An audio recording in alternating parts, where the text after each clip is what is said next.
The oxygen gauge read 4% when the escape pod's hull screamed.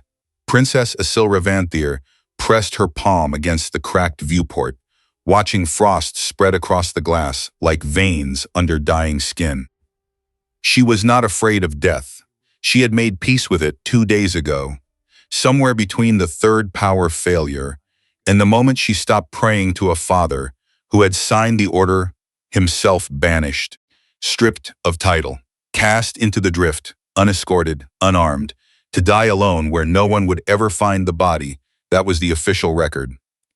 She had read it herself, projected in cold blue light above the sovereign's throne, her father's voice flat and final. No trial, no explanation, just 3 words that had ended 19 years of being someone's daughter. Remove her. Now. The pod groaned again. Something outside was scraping metal against metal.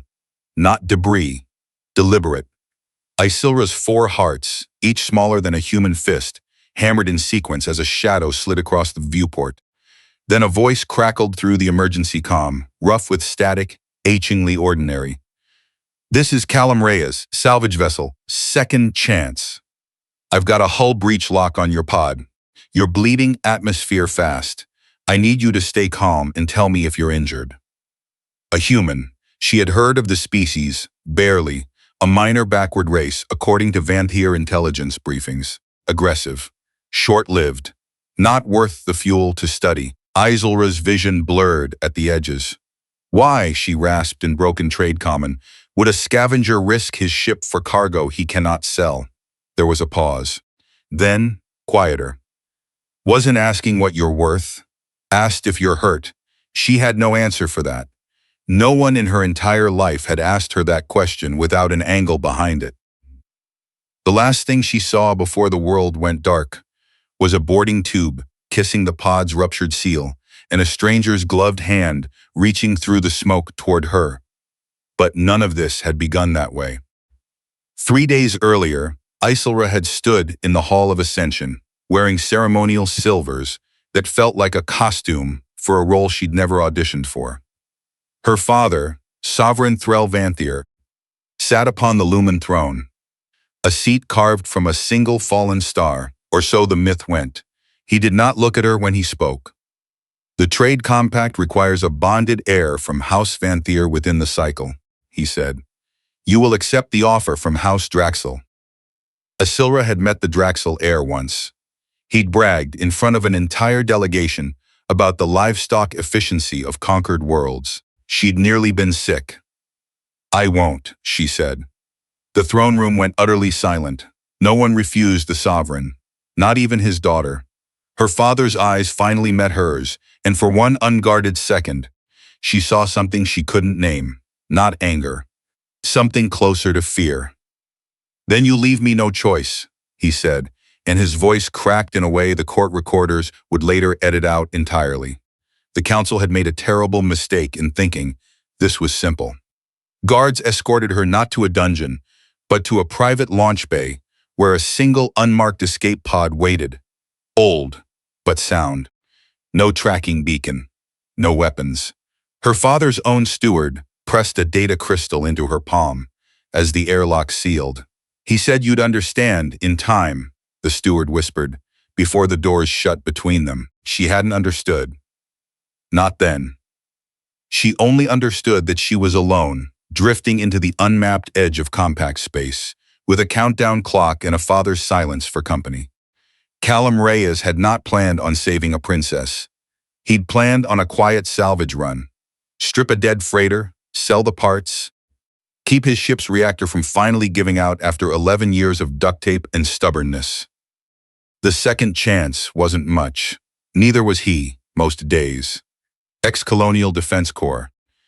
Discharged after Kessig's Ridge, the kind of man who didn't talk about the scar on his jaw or the 4 names tattooed along his forearm, when his sensors flagged an unregistered pod-bleeding atmosphere in the drift. He almost logged it as debris and moved on. Nobody knew what the human was hiding, including him most days now. The alien woman lay unconscious on his medbay cot, 4 hearts beating in staggered rhythm on the scanner, skin the pale violet gray of deep space, and a biosignature that made his ship's ancient medical AI whistle in alarm. Species unknown to database, the AI reported. Recommend immediate quarantine protocol. Yeah, well, Callum muttered. Hooking up a rebreather, recommend it all you want. He didn't know yet that the woman on his table was a princess.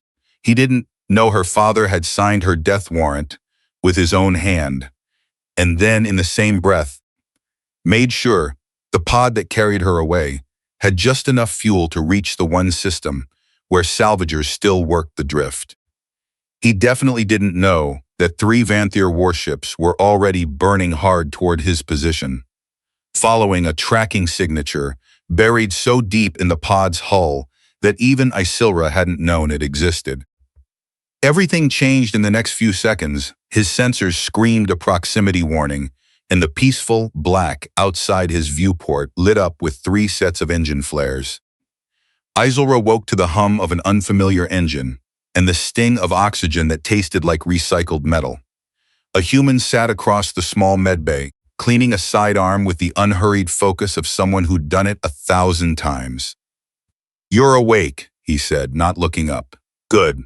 We've got company." She sat up too fast, heart stuttering. "Warships. 3 of them. Vantheer markings, whatever that means." He finally met her eyes. "Guessing that means something to you." "It means," she said quietly, "that my father sent me to die quietly. And someone decided quietly wasn't good enough." Callum's jaw tightened. "Princess?" "Was," she corrected. The princess had overlooked one crucial detail. The warships weren't hunting her on her father's orders. They belonged to Lord Regent Draxil, the very house she'd refused to bond with, and he had no intention of waiting for a wedding that would never happen. The comm crackled. A voice, oily and confident, filled the cramped cabin. "Human vessel. You are harboring stolen compact property. Surrender the Vantheer heir, and you will be permitted to leave unharmed." Callum reached over and killed the channel without a word. Isylra stared at him. "You understand they will destroy this ship? They can try." He was already moving, sliding into the pilot's seat, fingers dancing over controls, held together with more hope than hardware. "Buckle in. This part's gonna be ugly." She had expected fear. She had not expected the calm. The second chance was not built for combat. It was built for hauling scrap, patched together from 4 different manufacturers and a decade of desperation. Against 3 military-grade Draxil cruisers, it should have died in the first exchange. It didn't, because Callum Reyes didn't fly like a salvager. He flew like a man who'd once threaded a wing of fighters through a minefield at Kessig's Ridge to pull 40 trapped soldiers out alive, and lost his co-pilot doing it. Isylra watched him bank the ship through a debris field at a velocity that should have torn them apart. Watched him bleed reactor power into the shields at exactly the right microsecond to survive a plasma volley that should have vaporized them. "You are not merely a scavenger," she said, breathless. "Never said I was just that," a grim smile. "Said I was salvage. Didn't say I was harmless. That wasn't even the biggest surprise." A priority channel forced itself open on the comm. Override codes Isylra recognized instantly. Codes that belonged to exactly one being in the galaxy. Her father's face filled the screen, haggard, older than she remembered him looking 3 days ago. "Isylra." His voice broke on her name. "I need you to trust me one more time." "Trust you?" Fury and grief tangled in her throat. "You cast me out." "I saved you," he snapped, and for the first time in her life, she heard him shout. "Draxil poisoned Counselor Meth to force the bonding vote. You were next on his list the moment you refused him publicly." Exile was the only sentence he couldn't override. Compact law forbids interference with a sovereign's judgment. "I sent you into the drift because it was the one place his assassins couldn't legally follow. I never imagined he'd break the law outright." The truth stunned the entire galaxy. Or at least, the 2 people who mattered most in that moment. Isylra sat frozen. Every cruel word she'd rehearsed against her father for 3 days curdled into something else entirely. Then help us, Callum cut in, hands never leaving the controls. Talk's nice, but I've got a cruiser flanking my six. Threll's eyes flicked to the human, assessing, the same look he gave visiting dignitaries and enemy generals alike. Who are you? Nobody important. Callum banked hard, shields flaring gold. Just the guy who isn't handing your daughter to a murderer. Something shifted in the sovereign's expression. Respect, grudging, and real. The Vantheer fleet is 3 minutes out. Survive 3 minutes, human, and I will owe you a debt no house in the compact has ever paid to your species. The Queen, no. The sovereign suddenly understood he'd underestimated the very species he'd dismissed his whole life. 3 minutes became the longest of Isylra's life. Callum flew with a wounded ship and a fraction of the firepower arrayed against them, and still, he refused to run. When the lead Draxel cruiser locked a killing shot on their reactor core, he didn't dodge. He turned into it, overloading his own weak shields for one brutal half-second to let the blast graze past instead of through. That's insane, Isylra shouted. That's math, he shot back, sweat cutting through the grime on his face. Insane is what they'll call it when it works. It worked. The Vantheer battle fleet dropped out of transit exactly as the Draxel cruisers regrouped for a killing pass, and the Lord Regent's ships found themselves suddenly, catastrophically outnumbered. Isylra watched Draxil's flagship break formation and flee into the dark, and something in her chest, something that had been clenched shut for 3 days, finally loosened. The final surprise came not from the battle, but from what happened after.